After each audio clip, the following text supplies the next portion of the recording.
Gracia María, no sé por qué me elegiste para que te presentara. Te recuerdo que eres culpable de que yo esté aquí. Desde el principio fuiste consciente de que ninguna autoridad, ningún colectivo, nadie va a condicionar mis palabras. Es el privilegio que tiene el presentador, que al ser designado directamente por la persona presentada, no está sujeto a fiscalización alguna. No represento, por tanto, ni pertenezco a ningún colectivo, ni social, ni político, ni religioso, salvo a la Peña de la Giraldilla, de la que soy simplemente socio.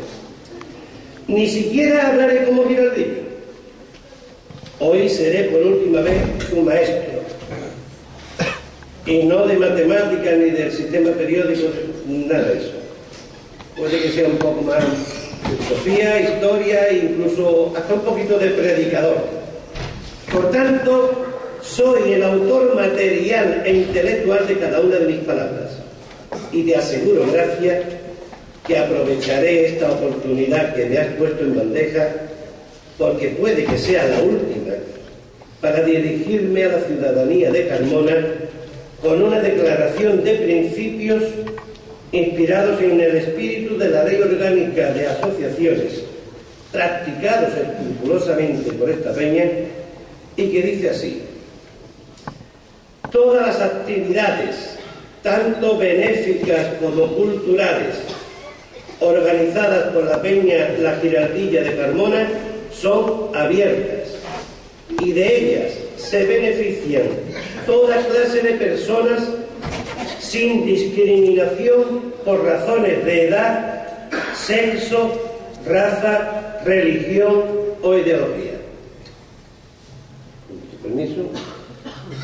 Señoras y señores, buenas tardes y perdón. Os pido de entrada un anticipo del perdón que me tendréis que conceder al finalizar mi intervención. Y lo primero que me vais a perdonar es que no voy a hablaros de la pregonera. Voy a hablar con ella, en vuestra presencia, si no os importa. ¿Por qué me elegiste? ¿Y por qué acepté? Quizás porque eres una mujer muy especial, o tal vez porque conoces desde que eras niña la mayor de mis debilidades, que soy incapaz de decir no a una mujer.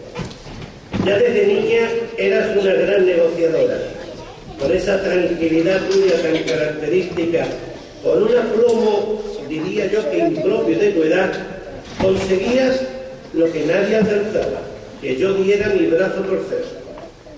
¿Recuerdas cómo me manipulabas para que os aplazara los exámenes, o para que os dejara los apuntes en los exámenes, para que os escribiera las letras del carnaval, metiéndome conmigo mismo, para que os programara las excursiones? Gracia María, vas a pregonar la cabalgata de Reyes Magos. Sí, he dicho cabalgata de Reyes Magos, porque se dice así, y yo en el lenguaje coloquial también me dejo llevar por la masa.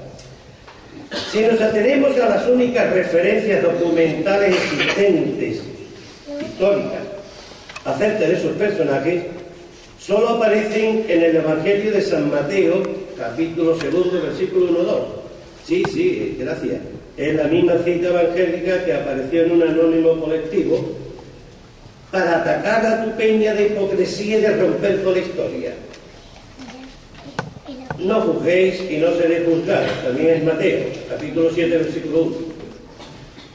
El profeta Isaías dice: este pueblo me honra con los labios, pero su corazón está lejos de mí. El culto que me dan es inútil, porque la doctrina que enseña son preceptos humanos. Y el diccionario de la lengua española dice que difamar es desacreditar a uno propagando cosas contra su buena opinión y fama. Y en verdad os digo que los del anónimo lo han hecho a conciencia.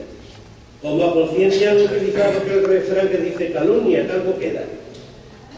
Parafraseando a Marco Tulio Cicerón, yo diría: Quosque tandem cives catholici carmonis abutarin impaciencia nostra. Pero volvamos a San Mateo. Y en esto unos magos de Oriente se presentaron en Jerusalén preguntando: ¿dónde está el rey de los judíos que ha nacido? Pues vimos su estrella en el Oriente. Mateo, funcionario del Imperio Romano, una especie de inspector de Hacienda, hablaba y escribía en griego, la lengua más culta de todos los tiempos, y utilizó la palabra griega magos, que significa hombre sabio, hombre de ciencia. En aquellos tiempos los reyes se dedicaban a la guerra y en los breves periodos de paz a las orgías. Los magos, por el contrario, se dedicaban a la filosofía, la literatura, las ciencias y sobre todo a la astrología. De ahí que siguieran el extraño movimiento de aquella estrella que les condujo hasta Belén. No habla el Evangelio de reyes, sino de magos. Y no encontrarás ninguna referencia histórica fidedigna sobre su número, ni sus nombres, ni su país de origen, ni su sexo, ni su raza. Hoy, casi por imperativo legal, utilizamos el masculino y el femenino constantemente. Antes no era así. Se utilizaba siempre el masculino al dirigirse a un colectivo. ¿Recuerdas, Gracia, cuando yo me dirigía a la clase y os decía: atención chicos? Y había más niñas que niños. Lo utilizamos cuando criticamos a cualquier colectivo. Los maestros son, los vecinos, los médicos, los políticos, los artistas, los ciudadanos católicos. Yo debería haber comenzado diciendo: estimados conciudadanos, pero hay tantas señoras como caballeros. Como dice el cura al principio de sus homilías: amadísimos hermanos. Y el número de feligresas suele ser 7 veces superior al de feligreses. La utilización del masculino, que yo llamo masculino globalizante, es una forma de hablar. Y no se puede hacer un dogma de esa forma de hablar. Hasta una ministra llegó a rizando rizos, desde luego, a proponer que se dijeran miembros y miembros. Es demasiado. Y tú me preguntarás, Gracia María, que ¿a qué viene esto? Pues esto es un mensaje para quienes confunden los textos históricos con las leyendas y las tradiciones. Y las utilizan para atacar a una institución como la Peña de la Iracilla. Sí, lo digo bien claro y alto. Esta peña ni es hipócrita, ni ha roto, ni rompe con historia alguna. Y aquel de vosotros que esté libre de pecado, que robe la primera piedra. San Juan, capítulo 8, versículo 7. El error está en las mentes y en los corazones de quienes convierten las leyendas y las tradiciones en historia y en dogmas de fe, que pretenden imponer a los demás por la fuerza, la amenaza, el chantaje, el insulto, la difamación, la calumnia. Hay, siempre lo he sabido, quienes creyéndose unos iluminados, nuevos doctores de la Iglesia, poseídos por la soberbia, corroídos sus corazones por la envidia, qué sé yo, pues se dejan llevar por la ira y la descargan sin piedad sobre quienes no piensan como ellos. Soberbia, ira, envidia son pecados capitales, según la moral católica.